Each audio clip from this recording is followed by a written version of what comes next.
आने वाले समय का भारत बनेगा बादशाह। इलेक्ट्रॉनिक व्हीकल पर बड़ी सफलता। मोदी ने कर दिया जादू। ताइवान की कंपनी भारत में मार रही है एंट्री। गोगोरा ने भारत के लिए चीन से नाता तोड़ा। सकपकाया जिनपिंग। टाटा ने मचाई धूम। बना दी ऐसी कार एक चार्ज पर घूम लेंगे आधा इंडिया। टाटा बनी पहली कार निर्माता कंपनी जिसने विदेश में भारत का लोहा मनवाया। भारत ने किया चीन का खेल खत्म। हो गया दुश्मन समाप्त। भारत बना मैन्युफैक्चरिंग हब। दोस्तों, आज की इस वीडियो में दो चीजों के बारे में बात करने वाले हैं। एक तो पहले चाइना को लात मारकर एक ताइवान की बड़ी कंपनी भारत में एंट्री मार रही है, और दूसरी चीज टाटा मोटर्स के बारे में। टाटा मोटर्स भारत की इकलौती ऐसी कार निर्माता कंपनी होने वाली है जो कि विदेश में भारत के झंडे गाड़ने वाली है। तो चलिए जानते हैं क्या है पूरा मामला और बढ़ते हैं वीडियो की तरफ बिना किसी देरी के। दोस्तों, अगर चाइना के गलत फैसलों से किसी देश का सबसे ज्यादा फायदा हुआ है तो वो सिर्फ दो ही देशों का हुआ है, जिसमें पहला देश भारत है और दूसरा देश वियतनाम। और ऐसे कई मैन्युफैक्चरिंग है जिसके लिए चाइना अब तक सबसे बड़े मैन्युफैक्चरिंग बेस बना हुआ था, और वो सभी कंपनियां अब चीन को छोड़कर भारत की तरफ अपना रुख करती हुई दिखाई दे रही हैं। यही वजह है कि उन्होंने अब भारत को अपना प्रोडक्शन हब बना लिया है, और कई ऐसी कंपनियां भी निकलकर सामने आ रही हैं जो कि चाइना में अपनी कंपनियों को बढ़ाना नहीं चाहती, बल्कि भारत की तरफ अपना रुख करना चाहती है। जिस तरीके से हाल ही में बड़ी बड़ी कंपनियों को चाइना में काफी ज्यादा परेशानियों का सामना करना पड़ा, उसको लेकर अब कोई भी अपना नुकसान झेलना नहीं चाहता। इसलिए सब ने अपना रुख भारत की तरफ करने का फैसला किया है।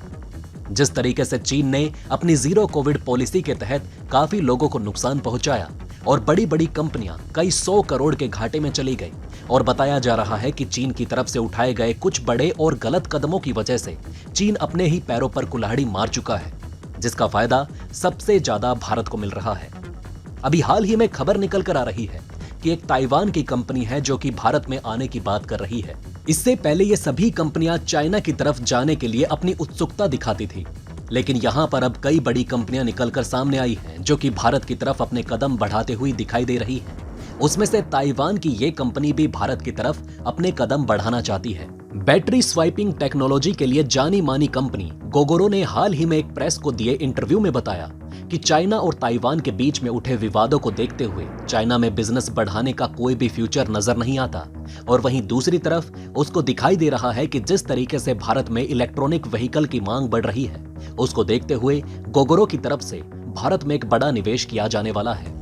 और कंपनी ऑफिशियल की तरफ से ये तक बता दिया गया कि चाइना में गोगोरो ने जितने भी प्रोजेक्ट थे उनको होल्ड पर डाल दिया है, और इसके बजाय गोगोरो की तरफ से अब भारत में चार्जिंग इंफ्रास्ट्रक्चर को खड़ा करने पर ध्यान दिया जाने वाला है। और गोगोरो के द्वारा चाइना में इसलिए भी अब तक इंटरेस्ट नहीं दिखाया जा रहा था क्योंकि चाइना की कंपनी द्वारा खुद का बैटरी स्वाइपिंग नेटवर्क खड़ा करने की बात की जा रही थी, और चाइना की पॉलिसी के अनुसार चाइना पहले अपनी खुद की घरेलू कंपनियों को बढ़ावा देता है, ना कि कोई विदेशी कंपनी को। इसलिए भी यहाँ पर गोगोरो का चाइना से मन खट्टा हो गया है। आपकी जानकारी के लिए दोस्तों आपको बता दें कि गोगोरो ने ताइवान में 2500 बैटरी स्वाइपिंग नेटवर्क्स को खड़ा किया है, और इसी तरह का बड़ा नेटवर्क खड़ा करने के लिए गोगोरो ने हीरो मोटरकॉर्प और फॉक्सवैगन के साथ हाथ मिलाया है। और अब हीरो के अपकमिंग व्हीकल को बैटरी से बनाया जाएगा, और वहीं फॉक्सवैगन भारत में गोगोरो के लिए बैटरी मैन्युफैक्चरिंग करेंगे। इसके अलावा भारत में कुछ मेट्रो सिटी में गोगोरो के द्वारा बैटरी स्वाइपिंग के पायलट प्रोजेक्ट को लॉन्च भी कर दिया गया है, और अब इसे बड़े लेवल पर बढ़ाने की तैयारी गोगोरो जुटा चुकी है। और आपकी जानकारी के लिए ये भी बताते चलें कि अकेले भारत में ही इलेक्ट्रिक व्हीकल की सेल 300% तक बढ़ चुकी है, और रिपोर्ट की माने तो 2022 में 6 लाख से ज्यादा इलेक्ट्रिक व्हीकल की बिक्री हुई, और इसमें भी ओला, ओकिनोवा और हीरो इलेक्ट्रिक का सबसे ज्यादा शेयर है। इसी बीच हमें यह भी सुनने को मिला था कि ओकिनोवा और हीरो इलेक्ट्रिक पर गलत ढंग से सब्सिडी लेने का भी आरोप लगा है, और इसके अलावा 11 भारतीय ऐसी कंपनियां और हैं जिनके ऊपर इस तरीके का आरोप लगा है। ये चाइनीज स्कूटर को मेड इन इंडिया बताकर सेल कर रही थी। वहीं गोगोरो इसके अलावा यूनाइटेड स्टेट और कुछ यूरोपीय कंट्री में भी अपने बैटरी स्वाइपिंग सिस्टम को लाना चाहती है, और इसके लिए गोगोरो भारत को मैन्युफैक्चरिंग हब की तरह देख रही है। और अगर आने वाले समय में हमें गोगोरो द्वारा किसी और कंट्री में बैटरी स्वाइपिंग सिस्टम देखने को मिलता है, तो यहाँ पर चांस हो सकता है कि जिन देशों में गोगोरो की बैटरी लगाई जाए वो बैटरी मेड इन इंडिया लिखा हो। दोस्तों, वहीं दूसरी तरफ खबर ये सुनने को मिल रही है कि टाटा मोटर्स अगले हफ्ते शुरू हो रहे ऑटो एक्सपो 2023 में टाटा मोटर्स अपनी कई पावरफुल कारों के नेक्स्ट जनरेशन मॉडल को शोकेस करने वाली है। जिनमें टाटा नेक्सॉन के साथ ही हैरियर और सफारी के फेसलिफ्ट मॉडल भी हो सकते हैं। बीते लंबे समय से नेक्सॉन सीएनजी और पंच सीएनजी की चर्चा होती है। ऐसे में माना जा रहा है कि इस ऑटो एक्सपो में टाटा की अपकमिंग सीएनजी कारों की भी झलक दिख सकती है। टाटा मोटर्स ने बीते साल की तरह ही इस साल के लिए भी खास तैयारी की है और अगले हफ्ते इसके बारे में पूरे देश को पता चल जाएगा। टाटा मोटर्स की तरफ से एक ऐसी कार का निर्माण कर लिया गया है जो कि एक बार चार्ज होने पर 500 किलोमीटर तक बड़ी आसानी से चल सकती है।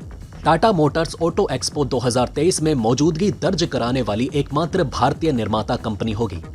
भारत के पास सबसे बड़े मोटर शो में टाटा मोटर्स भविष्य में आने वाली इलेक्ट्रिक व्हीकल समेत कई वाहनों का एग्जीबिशन करेगी। यहाँ हम टाटा मोटर्स की उन सभी आने वाली कारों के बारे में बताने जा रहे हैं जिनके ऑटो एक्सपो 2023 में प्रदर्शित होने की उम्मीद है। इसके अलावा इंडियन मार्केट में एसयूवी लवर्स की संख्या तेजी से बढ़ रही है और जो लोग पहले 10 लाख रुपए तक की हैचबैक या सीडैन खरीदते थे वो अब एसयूवी को खरीदने लगे हैं। एसयूवी में भी लोगों के सामने माइक्रो एसयूवी, मिनी एसयूवी, सब 4 मीटर कॉम्पैक्ट एसयूवी और मिड साइज के साथ ही फुल साइज एसयूवी सेगमेंट में कई कारें हैं जिनमें टाटा नेक्सॉन की सबसे ज्यादा बिक्री होती है। टाटा नेक्सॉन ने पिछले महीने भी मारुति सुजुकी, हुंडई, किया और महिंद्रा समेत अन्य कंपनियों की एसयूवी को पीछे छोड़ दिया। तो चलिए दोस्तों, अब बात करते हैं उन गाड़ियों के बारे में जो कि 2023 में एक्सपो में टाटा मोटर्स के द्वारा प्रदर्शित की जाने वाली है। पहले नंबर पर जिसका नाम निकल कर आ रहा है उसमें टाटा मोटर्स की आने वाली car Tata Punch EV edition का प्रदर्शन करेगी। इसमें 25 किलोवाट की बैटरी पैक मिलने और एक बार चार्ज करने पर लगभग 250 से 300 किलोमीटर की ड्राइविंग रेंज की पेशकश करने की उम्मीद है। टाटा पंच ईवी की कीमत 10 लाख रुपए एक्स शोरूम होने की उम्मीद है। इसके अलावा दूसरे नंबर पर जो नाम निकलकर सामने आ रहा है उसमें फेस लिफ्टेड टाटा हैरियर और सफारी को भी ऑटो एक्सपो में प्रदर्शित किए जाने की उम्मीद है।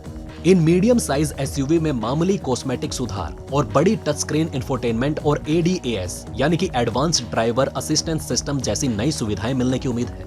इसके अलावा तीसरे नंबर पर टाटा मोटर्स की तरफ से पिछले साल कर्व कॉन्सेप्ट से पर्दा उठाया गया और एक्सपो में इसका पब्लिक डेब्यू किया गया। टाटा कर्व मीडियम साइज की एसयूवी होगी और 2024 तक आईसीई के साथ साथ इलेक्ट्रिक एडिशन में बिक्री के लिए उपलब्ध हो जाएगी। हालांकि इसके स्पेसिफिकेशन अभी तक सामने नहीं आए, लेकिन उम्मीद है कि ये एक चार्ज में 400 से 500 किलोमीटर की रेंज पेश करेगी। इसके अलावा चौथे नंबर पर टाटा एवेन्या ईवी ऑटो एक्सपो 2023 में प्रदर्शित होने वाली टाटा मोटर्स की इलेक्ट्रॉनिक व्हीकल सेगमेंट में एक और पेशकश होगी। ये कंपनी के जनरेशन 3 प्योर ईवी आर्किटेक्चर पर आधारित होगी। टाटा एवेन्या ईवी को एक बार चार्ज करने पर 500 किलोमीटर से अधिक की ड्राइविंग रेंज का दावा किया गया है और ये अल्ट्रा फास्ट चार्जिंग क्षमताओं से भी लैस होगी, जो कि भारतीय इलेक्ट्रिक व्हीकल के मार्केट को एक नए लेवल पर ले जाकर खड़ा कर देगी।